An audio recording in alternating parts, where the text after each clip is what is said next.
নমস্কাৰ। মই আছোঁ চৰাইদেউ জিলাৰ অতি ভিতৰুৱা ঠাই দেওঘৰীয়াত। ইয়াতে এইবাৰ যিহেতু চৰকাৰে যি বাছনি পৰীক্ষা পাতিছিলে আৰক্ষী বিভাগৰ ইউ বি ডিপাৰ্টমেণ্টৰ, গতিকে এই ডিপাৰ্টমেণ্টত যিটো পৰীক্ষা পাতিছিলে তাতেই আমাৰ এই ভিতৰুৱা অঞ্চল দেওঘৰীয়া গাঁৱৰ এজন কৃষকৰ সন্তান, দৰিদ্ৰ পৰিয়ালৰ পৰা তেওঁ অশেষ কষ্টৰ মাজেদি এই পৰীক্ষাত সফলভাৱে উত্তীৰ্ণ হৈ যে আৰক্ষীৰ যিটো চাকৰি সেইটো তেওঁ পাবলৈ সক্ষম হৈছে। গতিকে তেখেতৰ পৰা যথেষ্ট কথা পাতিবলগীয়া আছে, মনৰ কথা ল'বলগীয়া আছে, যিহেতু আগন্তুক উঠি অহা প্ৰজন্মই যাতে তেওঁৰ কেনেধৰণে প্ৰশিক্ষণ লৈ পিনে বা কেনেধৰণে তেওঁ ক'ত কি কৰিলে যাৰ কাৰণে এই পৰীক্ষাত উত্তীৰ্ণ হৈ আজি পৰিয়ালটোৰ লগতে অঞ্চলটো এটা সুনাম আনিবলৈ সক্ষম হ'ল। ধন্যবাদ জনাইছো তোমাক। নামটো কোৱাচোন আৰু ঠিকনা। নমস্কাৰ, মোৰ নাম শ্ৰী মাধুৰ্য পাহাৰী। মই চৰাইদেউ জিলাৰ দেওঘৰীয়া গাঁৱৰ এজন নিবাসী। হয়। আচ্ছা, এই পৰীক্ষাটো কি আছিলে আৰু কেনেকে আছিলে?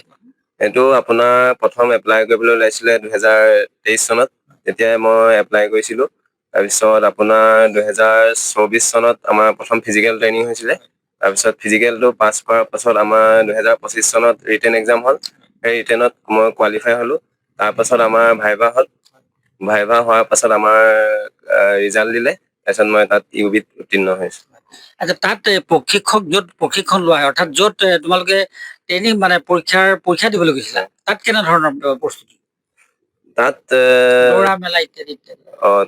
প্ৰথম আপোনাৰ ৰানিং হয় 3200 মিটাৰ। 14 মিনিটৰ মানে ভিতৰত সোমালে আপোনাৰ কোৱালিফাই হয়, আৰু 14 মিনিটৰ পাছত যদি সোমাই এতিয়া কোৱালিফাই নহয়। ৰানিং কৰাৰ পাছত তাৰপিছত আমাক লং জাম্প মাৰিব দিয়ে। লং জাম্প আপোনাৰ 16.5 ফুট মাৰিলে 20 নম্বৰ পায়। তাৰপাছত আপোনাক চিন আপ মাৰিব দিয়ে। তাতো 20 নম্বৰ পায়। মানে এইবিলাক প্লাছ হৈ যায়। প্লাছ হৈ যায়। আচ্ছা, এই যিটো এই তোমাৰ মনলৈ কেনেকৈ আহিলে যে মই আৰু কিমান ঘৰত কেনেধৰণে কচৰত কৰা তুমি বা ব্যায়াম অভ্যাস দৌৰ ৰাতিপুৱা গধূলি এইটো কেনেধৰণৰ তোমাৰ কাৰ্যসূচী? হয়, মই ৰাতিপুৱা 5টামান বজাত উঠো। 5টামান বজাত হৈ মুখ হাত ধুই ফিল্ডলৈ ওলাই যাওঁ। ফিল্ডত আপোনাৰ 5 কিলোমিটাৰ 6 কিলোমিটাৰ দৌৰোঁ ডেইলি দৌৰি ঘৰলৈ আহোঁ। ঘৰত আহি গা পা ধুই আকৌ পঢ়া টেবুলত বহোঁ। অলপ পঢ়ি পিনি আকৌ কেতিয়াবা ঘৰৰ কাম চাম কৰোঁ। গতিকে এইটোত তোমাৰ যিটো সাফল্য, এই সাফল্যত তোমাৰ ঘৰৰ পৰিয়াল তথা গাঁওখন যথেষ্ট উপকৃত হৈছে, তেওঁলোকে আনন্দিত হৈছে।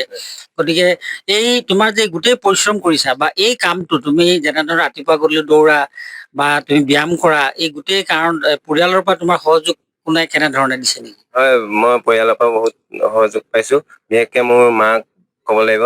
মায়ে মোক কেতিয়াও মানে বা পইচাৰ ক্ষেত্ৰত হওক কিবা ক্ষেত্ৰত হওক মোক আজিলৈকে না বুলি কৈ পোৱা নাই মানে। আৰু ঘৰৰ ওচৰৰ চবকে মই ধন্যবাদ জনাম মোক ইমানখিনি সহায় কৰাৰ কাৰণে। আৰু এটা কথা হ'ল, ইয়াত আজি কম দিনৰ ভিতৰতে মামৰা গৰৈমাৰী যিটো ষ্টেডিয়াম আছিলে, এই ষ্টেডিয়ামতো মাননীয় মন্ত্ৰী যোগেন মোহন ডাঙৰীয়া তত্বাৱধানত তাত এটা প্ৰশিক্ষণ পাতিছিলে কেইবাদিনীয়া। এই প্ৰশিক্ষণত অংশগ্ৰহণ কৰিছিলা নেকি? হয়, মই কৰিছিলোঁ। সেই প্ৰশিক্ষণৰ পৰা মই বহুতো উপকৃত হ'লো আৰু বহুত ল'ৰা ছোৱালীও উপকৃত হ'ল। তাত 11 দিনৰ শিবিৰ আছিলে নেকি, প্ৰশিক্ষণ শিবিৰ। তাত ধুনীয়াকে আমাক শিকালে কেনেকে কৰিব লাগে আপোনাৰ এক্সাৰচাইজ, ৰানিং কিমান টাইমত কেনেকে সোমাব লাগে, এইবোৰ ধুনীয়াকে আমাক বুজাই দিলে। গতিকে মই অসম চৰকাৰ তথা অসমৰ মুখ্যমন্ত্ৰী মহোদয় ডাঙৰীয়াক ধন্যবাদ জনাম। আৰু আমাৰ মাহমৰা সমষ্টিৰ শ্ৰীযুত যোগেন মোহন ডাঙৰীয়াক মই ধন্যবাদ জনাম যে ইমান স্বচ্ছ আৰু নিকাভাৱে আমাক নিযুক্তি দিয়াৰ বাবে। ধন্যবাদ থাকিল। আছিল আমাৰ মাধুৰ্য পাহাৰী। এই পৰহিদিনাখন যিটো পৰীক্ষাৰ ৰিজাল্ট হ'ল আৰক্ষী বিভাগৰ, তাত তেওঁ সফলভাৱে উত্তীৰ্ণ হৈছে। গতিকে সমূহ গাঁওবাসী আনন্দিত হৈছে তেওঁৰ এই সফলতাত। যিহেতু এই ভিতৰুৱা এটা দৰিদ্ৰ পৰিয়ালৰ পৰা যে এই চাকৰিটো নিকা আৰু স্বচ্ছতাৰে কোনো টকা পইচা নিদিয়াকৈ আজি পাবলৈ সক্ষম হ'ল, তাৰ কাৰণে সমগ্ৰ গাঁৱেও ধন্যবাদ জনাইছে। চৰকাৰকো প্ৰশংসা কৰিছে, যিহেতু তেওঁলোকৰ এই নিকা স্বচ্ছ এই ব্যৱস্থাৰ যোগেদি যে আমাৰ দুখীয়া পৰিয়ালো উপকৃত হ'ব পাৰিছে, এইটো এটা উদাহৰণ। গতিকে বৰ্তমান মই বিদায় লৈছোঁ। ধন্যবাদ। মোৰ লগত আছে মাধুৰ্য পাহাৰীৰ মাতৃ। তেখেতৰ লগত মই কথা পাতিম বা তেখেতে যথেষ্ট পৰিশ্ৰমৰ মাজত অশেষ দুখ কষ্টৰ মাজেদি আৰ্থিক অনাটনৰ মাজতো নিজৰ ল'ৰাক আজি আগুৱাই নিয়াবলৈ যি সক্ষম হৈছে, অনেকৰ কাৰণে এটা আদৰ্শ হ'ব, আদৰ্শ মাতৃ বুলি আমি পৰিগণিত কৰিব পাৰিম। আৰু দুখৰ কথা কি, আজি বহু বছৰ আগতে তেখেতৰ স্বামী বিয়োগ হৈছিল তাৰ পিছতো নিজৰ ল'ৰা ছোৱালীবিলাকক তেওঁ খুব সুন্দৰকৈ আগুৱাই লৈ গৈছে বিভিন্ন সমস্যাৰ মাজতো। গতিকে আজি মাধুৰ্যৰ যি কৃতকাৰ্যতা তাতো যথেষ্ট আনন্দিত হৈছে সমগ্ৰ গাঁওখন অঞ্চলটো, যে আজি পিতৃ নথকা অৱস্থাত মাতৃয়ে খুব সুন্দৰকৈ ল'ৰা ছোৱালীক আগুৱাই নিয়াৰ ক্ষেত্ৰত যি অৰিহণা আগবঢ়াইছে তাৰ কাৰণে তেখেতক আদৰ্শ মাতৃ বুলি আমি ক'ব পাৰো। গতিকে আপোনাক মই নমস্কাৰ জনাইছো। নমস্কাৰ, মোৰ নাম এ, শ্ৰীমতী মণিকা দলে। হয়, আপোনাৰ ল'ৰা যিহেতু সাফল্য হৈছে আজি, কি ক'ব, অনুভৱটো কি কয়? অনুভৱটো বহুত ভাল লাগিছে আৰু কান্দোনো ওলাইছে, কাৰণ মোৰ স্বামী 2002 চনতে প্ৰয়াত সূৰ্য দলে মৃত্যু হ'ল। তেতিয়াৰ পৰাই মোৰ বহুত অনুভৱ হৈছে, দুখ অনুভৱ, কাৰণ স্বামী নথকা অৱস্থাত মই ল'ৰাক 2002 চনৰ গৰ্ভত থকা অৱস্থাৰ পৰাই কষ্ট ভুগি তাক সৰু জন্ম দিয়াৰ পাছতো কষ্টৰ মাজেৰে তুলি তালি ডাঙৰ দীঘল কৰিলো। এইমতে পঢ়ালো, শুনালো, তাৰপৰা শিক্ষাও দিলো, আৰু শিক্ষা গুৰুসকলকো মই অশেষ ধন্যবাদ দিছো। আৰু মোৰ এই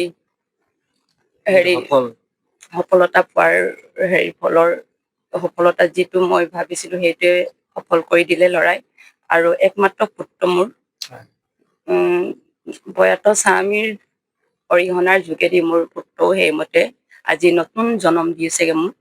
সেইবাবে মোৰ বহুত ভাল লাগিছে, আৰু কান্দোনো হৈছে মোৰ, বাৰু কান্দোনো ওলাইছে, হ'লেও কান্দোনে হাঁহি বুলি কৈছো। আৰু হ'লেও মোৰ এই পুত্ৰ আজি নতুন জন্ম দিয়াৰ বাবে মোৰ বহুত ভাল লাগিছে। আৰু বিশেষকে মোৰ এটাই অনুৰোধ যে যাতে আমাৰ এই ওচৰ চুবুৰীয়া ল'ৰা ছোৱালীবোৰ আমাৰ পুত্ৰৰ দৰে হয়, আৰু আমাৰ এইটো বিধায়ক মহোদয় আৰু মন্ত্ৰী মহোদয়লৈ মোৰ অশেষ ধন্যবাদ, কাৰণ স্বচ্ছ আৰু নিকাৰ বাবে এই বহুত কষ্টৰ কৰাৰ ফলতো স্বচ্ছ আৰু নিকাত যেন এই কৰ্মস্থান পাইছে, আজি নতুন জন্ম মই পাইছোগে। ধন্যবাদ থাকিল। আছিল মাধুৰ্যৰ মাতৃ, যিহেতু তেখেতে যথেষ্ট আৱেগিক হৈছে। আজি বহু বছৰ আগতেই তেখেতৰ স্বামী বিয়োগ হোৱাৰ পিছতো খুব কষ্টৰ মাজেদি পৰিয়ালটো পোহপাল দি আগুৱাই নিয়াৰ ক্ষেত্ৰত যথেষ্ট তেখেতৰ কষ্ট হৈছে। আজি তেওঁ অনুভৱ কৰিছে, আৰু পুত্ৰৰ সাফল্যত তেখেত যথেষ্ট আনন্দিত হৈছে, সুখী হৈছে, তাৰ মাজতো আৱেগো হৈছে। যিহেতু আজি সুখৰ সময় হ'বলৈ দেউতাক নাই। বাৰু যি কি নহওক, মাতৃলে আমি ধন্যবাদ জনাইছো। মোৰ লগত আছে এই মাধুৰ্যৰ যিটো দেওঘৰীয়া গাঁও, এই গাঁৱৰ এজন সচেতন যুৱক। তেখেতেও যথেষ্ট উৎসাহিত হৈছে এই তেওঁৰ মাধুৰ্যৰ যি সাফল্যতাত। গতিকে তেওঁৰ পৰা জানিব বিচাৰিম তেওঁৰ অনুভৱ। নমস্কাৰ ছাৰ। অনুভৱটো মানে আজি প্ৰকাশ কৰিব নোৱাৰো বাৰু, কিন্তু কথা হ'ল কি, আজি আমাৰ গাঁওখনৰ পৰা যেন এনেকুৱা এটা ল'ৰা ওলাইছে, সেইটো মই বহুত ভাল পাইছো। আৰু কথা হ'ল কি, আজি আৰু যুৱ প্ৰজন্মই এনেকুৱাই হৈ থাকক, সেইটো ভাবিছো। আৰু আপোনাক মানে আজি লগ পাই বহুত ভাল পাইছো, আপোনাক ধন্যবাদ দিছো আপুনি অহাৰ কাৰণে। আপোনাক কি ভাগে আমি মৰম কৰিব পাৰো সেইটোতো আমি ক'বই নোৱাৰো বাৰু। এতিয়া মই তাৰ মাকৰ লেখিয়াই মই বাপেক নিচিনা, মই আজি চকুৰ পানী ওলাইছো। ইয়াক মই কেনেকে এৰি দিম বা কেনেকে পঠিয়াম, এনেকুৱা বোলো চিন্তা এটা হৈ গৈছে। তথাপি এইটো চৰকাৰৰ চাকৰি পাইছে, কিন্তু ভাল পাইছো। মনৰ অন্তৰত মানে একো সুপাপ নাই, ই যে এনেকে ভাল কষ্ট কৰি পিনি ওলাই গৈছে। এখেত আছিল গাঁৱৰ এজন সচেতন যুৱক, যিকোনো মুহূৰ্ততে গাঁৱত বিভিন্ন কাম কাজত সহায় তথা অৰিহণা আগবঢ়োৱা। আজি গাঁওবাসী যথেষ্ট উৎফুল্লিত হৈছে মাধুৰ্যৰ এই সফলতাত। বিশেষকৈ পিতৃ নথকাত পৰিয়ালটোৱে যথেষ্ট এটা শোকাকুল পৰিৱেশো ইয়াতো সৃষ্টি হৈছে। সুখৰ মাজতে এটা দুখ বুলি কোৱাৰ যিটো কথা, যে কি নহওক আমি আশা ৰাখিছো মাধুৰ্যৰ জীৱন সফল হওক, কৰ্মৰ যোগেদি যিটো আমাৰ আৰক্ষী বিভাগৰ যিটো চাকৰি, তাত ভাল ধৰণে আগুৱাই যাওক, আৰু ভৱিষ্যতৰ দিনত আৰু পদোন্নতি হৈ পেলাই তেওঁৰ লগতে পৰিয়ালৰ লগতে আমাৰ অঞ্চল তথা আমাৰ জিলাখনলৈ গৌৰৱ কঢ়িয়াই আনক, তাকে আশা ৰাখিছো। ধন্যবাদ। যিকোনো খবৰৰ বাবে যোগাযোগ কৰক 7099017330, লগতে 7099017110 নম্বৰত।